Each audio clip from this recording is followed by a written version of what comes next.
ma ahan jilib iyo dhulhowdkii barwaaqeed ee ku huursanaa dhagarta argagixisada mana ahan dogdeegaameed rayd ee wax laga soo saaro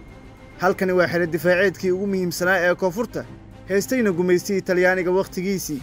marna waa xeradii ay dignaayeen gaaskii shanaad ee qaybtii 12aad ee ciidanka xoogga dalka Soomaaliyeed xilligii dawladdii Soomaaliyeed ee kacaanka wakhtigan casriga ahna waa buqcaddii laga maamulayay howlgalkii lagu leexiyay argagixisada ee ka bilowday gobolka Hiiraan gaarayna gobolada Galgaduud Shabeellada Dhexe iyo Mudug Lamagalaay maxaan ka ognahay taariikhda guunka ee xerada Lamagalaay ee ah maanta hantida ugu muhiimsan ay dhaxlayaan tabaca cusub ee ciidanka dhulka xoogga dalka Soomaaliyeed xeradan Lamagalaay intan ka warqabo waxay ku baxday Talyaaniga deganaa jiray oo isku difaaci jiray Lamagalaay webiga dhana ku hareereysan hal iridaho laga soo galay leedahay sidan ka warqabo xerad difaac oo Talyaaniga ku jiro jiray ahayd kidibna dawladdii Soomaaliya ciidamadeedii saldhig ka dhigteenay degeen wallahi xeradan taariikhdeeda waa aad bay u fogtahay aniga waa iga horeysay xeradan Talyaaniga deganaa jiray sida la sheegay laakiin 1977 ayaa dib uga baxay halkan kabacdina waxaan ka aaday dagaalkii 77 bishii lixaad ku tababartay marka intaasna waa joogay aasaaska Lamagalaay sida la og yahay waa mid ka horeysay xilligii qaadashada xornimada ee dalka waana qalcad difaaceed leh hal albaab oo ay adag tahay inuu cadow ka soo galo waana istiraatiiji uu webigu hareereeyo sidaana ku lahayn haba yaraatee laga soo tilaabi karo ama uu col ka soo geli karo xilligii dawladdii Soomaaliyeed waxay ahayd taliska gaaska shanaad ee qaybtii 12aad ee ciidanka xoogga dalka Soomaaliyeed waxay ahayd xaruntii tababarada ee ciidanka xoogga dalka iyadoo ahayd mid kamid ah xarumaha difaaca aan la marin uguna muhiimsan gobolada dhexe waqtigaas xero muhiim ah xoogga dalka Soomaaliyeed muhiimad weyn u leedahay markii hore Talyaanigu ka guuray waxa laga dhigay xabsiga dhexe ciidanka asluubta ay deganaayeen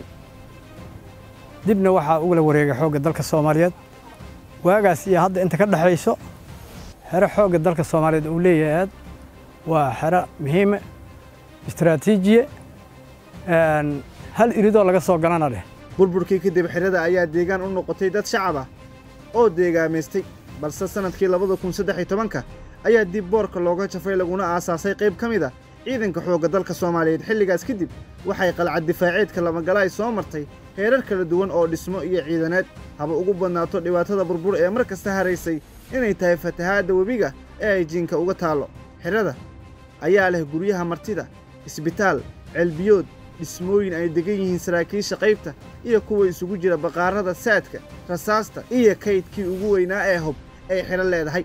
balse waxaa hareeyay burbur sababeen fatahaadihii iska soo dabalaabtay iyo qaraxyo ay argagixisadu doonayeen inay ku burburiyaan guud ahaan xerada balse lagu fashiliyay albaabka hore ee xerada Lamagalaay waxaa burbursan guryihii martida isbitaalkii ku yaalay xerada ee ku filnaa dhammaan guutada iyo dhismayaashii taliska waxayna saraakiishu ii sheegeen inay isxilqaan ku dhisteen dhammaan dhismooyinka hadda ka burbursan xerada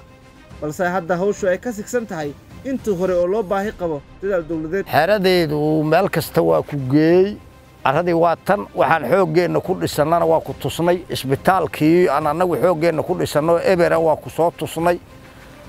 gaaskii shanaad waa soo aragtay guryihii martida oo anagoo horay xooggeena ugu dhisannay hadda qaraxii naga burburiyay waa soo aragtay wixii nooluna waa nool yihiin wixii kalena waa kuwaan ayagoo burbur kolley dawladdeena gacan ka sugaynaa wixii kaleetana waa haynaa wixii xooggeennana annagaan isku tashanno oo haddaan gacanta ku hayna wixii burbursanna waa u jeedaa kutaamidda in dib loo dayactiray xerada Lamagalaay ayaa ah mid ka dhex guuxaysa dhammaan saraakiisha iyo geesiyaasha ku sugan xerada iyadoo aan la dhayalsan karin sida ay mustaqbal ugu tahay jiilka ciidan ee hadda kacaya